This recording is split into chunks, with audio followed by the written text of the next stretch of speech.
You're back. Hi. Okay, so I got absolutely soaked today. I've been shopping. Yeah. Alright, so I tried to fool you. Oh no, what have I done? I spilled it on myself. I was trying to be clever, but I put a bucket in there. Never mind, I'm not taking my real boots off yet. There we go, I got absolutely soaked today. But I took the opportunity to point out some of the ways to handle that at work when you're handling stone. Stone isn't porous. The stone I work with isn't porous, and you're likely to stain it. Mortar running all down the face. It's not a good time to do it at all. But I was there, I had to do it. I had to do what I had to do. So I just thought I'd show you a few tips. Hope you enjoy. Cheesy smile. Boot again. There we go. Oh, look into the light with a cracked screen. There you go. Oh, freaking hell.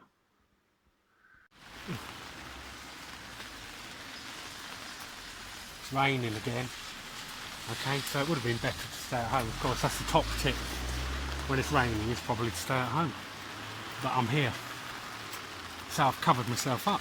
That's another good tip. Try to keep the workplace dry. If I'd thought ahead, my materials would have been dried as well. They're over there, out of the covers. And if I had a better tarpaulin, the mix wouldn't be quite so wet, because it should be dry. But I thought I'd just show you a few tips. I don't want to throw away the mix. Do you know how much mixes cost these days? Oh. I'm here, the rain's coming heavy. Here we go. So sponges, I buy these in bulk from the pound shop, jumbo sponges for car washing. Very useful for drying off an area, because that's important. You don't want any moisture where you're going to work, okay? So you dry off, and you make sure the stones that you're handling are dried off as well, because you don't want any moisture to drag out any staining, any limes across the face. Okay. Next thing to do, when laying out of bed, if I'm laying a bed here, I'm going to lay it on, but at the front of it I'm going to put some dry. Here I've got grey sand.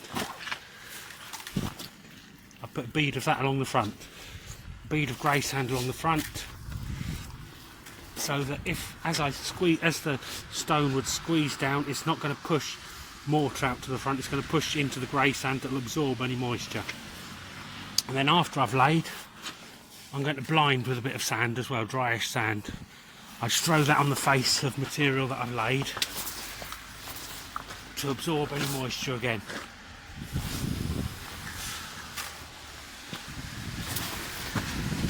There we are, and then that'll all brush up tidy. We don't have the moisture running down. And of course, as soon as I've finished, I cover up the work and keep it covered for as long as possible, because you don't want any of the limes in the mortar to get drawn out and cause effervescence. So you've got to try and keep it all tidy. Best of all though, stay at home. My feet are wet already, but I'm not throwing away this mix, and it's a Friday, I'll go home early. Okay, see you again. So there we are. Hope those tips were useful. Having a cheap shot now with a little dog. He's wet, he's been in the rain, but there you go. Thanks for watching, see you again.